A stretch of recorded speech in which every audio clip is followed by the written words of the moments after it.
Programang ito ay rated SPG. Striktong patnubay at gabay ng magulang ang kailangan. Maaaring may masiselang tema, lengguwahe, karahasan, sexual, horror o droga na hindi angkop sa mga bata.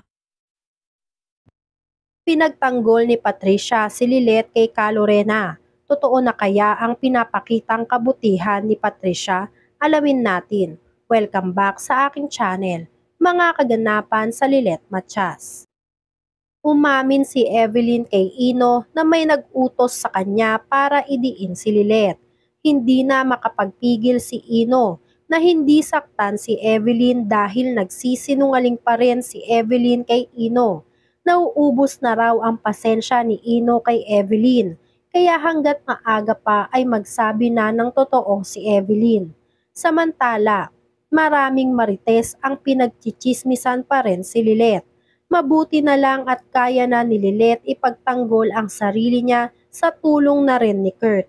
Kinausap ni Lilet si Trixie na alam na niya ang totoo na ginahasa talaga si Trixie ni Ino.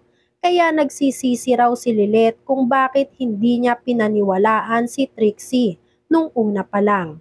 Tanggap ni Lilet na hindi agad siya mapapatawad ng kapatid na si Trixie. Ang mahalaga ngayon kay Lilet ay nakahingi siya ng tawad kay Trixie dahil nalaman na niya na nagsasabi ng totoo si Trixie. Hindi mapigilan ni Trixie na maiyak habang humihingi ng tawad si Lilet. Malalim ang galit ni Trixie kay Lilet dahil hindi siya pinaniwalaan nito. Pero mag-aantay raw si Lilet hanggat mapatawad siya ni Trixie. Samantala, nagkaroon ng kaunting salo-salo sa bahay ng pamilya Matias. Sa gitna ng kasiyahan ay nakatanggap ng tawag si Lilet. Nalaman ni Lilet na si Ino ang tumawag sa kanya, kaya minabuti niyang lumayo muna sa hapagkainan. Kinausap ni Ino si Lilet na hawak na niya ngayon si Evelyn at ngayon raw ay malapit na niyang mapaamin. Nagbabala si Lilet na huwag ilagay ni Ino sa kamay niya ang batas at huwag na huwag gagawa ng kahit na anong masama. Maya-maya ay biglang sumigaw si Ino at biglang pinatay ang tawag dito kay Lilet. Kaya napasigaw si Lilet ng Ino. Narinig ni Kurt at Tinang Ses si Lilet, kaya nilapitan agad nila. Nagtanong si Kurt kung si Ino na naman ba ang tumawag kay Lilet. Walang nagawa si Lilet kundi sabihin sa kanila ang totoo. Samantala, desperado at nagmamakaawa si Ino na umamin na sa kanya si Evelyn nang biglang may dumating na isang lalaki at inawat si Ino sa ginagawa kay Evelyn. Walang awang pinatay ng lalaki si Ino at si Evelyn. Ibinitin si Ino ng lalaki para magbukang suicide ang ginawa ni Ino. Karumal-dumal rin di umano ang nangyari sa kanilang dalawa. Samantala, masama ang kutob ni Lilet. Alam ni Lilet na may mali at kailangan ni Ino ng tulong nila. Maya-maya ay nalaman na ng pulis kung saan nagtatago si Ino. Kaya pinuntahan agad ng pulis si Lilet para ibalita. Tinawagan na rin ng mga pulis ang mag-asawang De Leon at itinuro kung saan matatagpuan si Ino. Kinakabahan si Calorena hanggang sa makarating sila sa pinagtaguan ni Ino. Nadatnan nila si Evelyn na wala ng buhay. Ganon din ang anak na si Ino. Nanlumo si Calorena at Constantino nang makita ang anak na nakapitin at wala ng buhay. Binalita na sa TV ang nangyari kay Ino.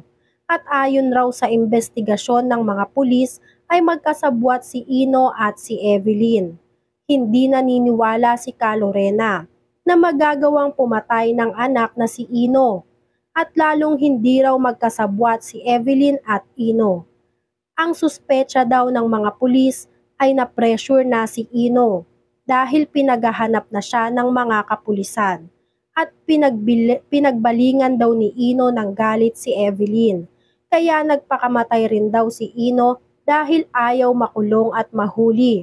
Nagalit si Calorena sa pulis dahil pinagpipilitan nila na sinadya ni Ino na magpakamatay.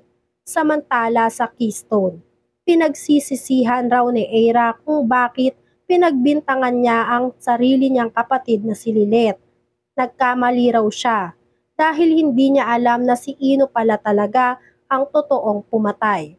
Tapos ngayon raw ay patay na ang tunay na pumatay kay Attorney Meredith. Ngunit parang may kakaibang naiisip naman itong si Attorney Alon. Pakiramdam daw ni Attorney Alon ay hindi pa rin nasusolve ang kaso ni Attorney Meredith. Samantala, hindi pa rin lubos maisip ni Lilet na magagawa ni Ino na wakasan ang sarili niyang buhay. Dahil nang huling nakausap ni Lilet si Ino ay determinado siya na linisin ang pangalan niya. At gusto raw ng mabagong buhay ni Ino. Pakiramdam daw ni Lilet ay may kakaiba sa nangyari kay Ino at hindi talaga nag-suicide itong si Ino. Ngunit pinaliwanag ni Kurt kay Lilet na magaling raw mag-manipulate si Ino dahil niloko na raw si Lilet dati ni Ino. Kaya kung ano raw ang sinabi ni Ino kay Lilet nung huli silang mag-usap ay wag nang paniwalaan ni Lilet dahil si Ino daw talaga ang tunay na pumatay kay Attorney Meredith. Samantala, dahil sa pagkamatay ni Ino, sinisisi ni Calorena sila Lilet dahil daw sa kanila ay nawalan siya ng anak. Sinagot ni Lilet si Calorena na huminahon muna siya dahil hindi nila kasalanan na mawala si Ino. Kaya nagalit si Calorena kay Lilet at sinabi na wala daw utang na loob si Lilet sa kanya.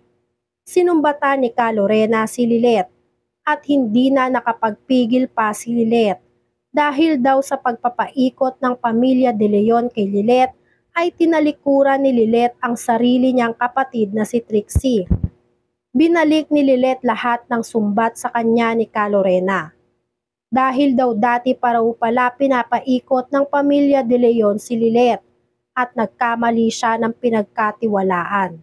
Sinabunutan ni Calorena si Lilet at inawat naman siya nila Trixie at Eira sa pananakit kay Lilet. Maya-maya ay dumating si Patricia. Inawat rin ni Patricia si Calorena sa pananakit kay Lilet. Hindi naman makapaniwala si Lilet dahil pinagtanggol siya ni Patricia na parang tila bumaliktad naman ang mundo.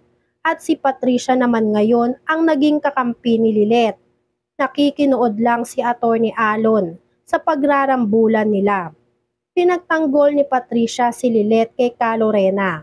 Pinagsabihan ni Patricia si Calorena na humanap ng katapat niya na kasing laki niya at wag si Lilet. Maging sila Kurt ay gulat na gulat dahil hindi nila akalain na dumating si Patricia para lang tulungan si Lilet kay Calorena. Totoo na kaya ang pinapakita ni Patricia na pagiging mabait kay Lilet o palabas lang lahat ni Patricia para mabawi ang asawang si Ramir? Yan nga ang mga kaganapan at mga dapat nating abangan dito sa Lilet Matias. Kung gusto nyo pa ng mga ganitong klaseng video ay mag-subscribe at i-like itong video na to. Maraming salamat po.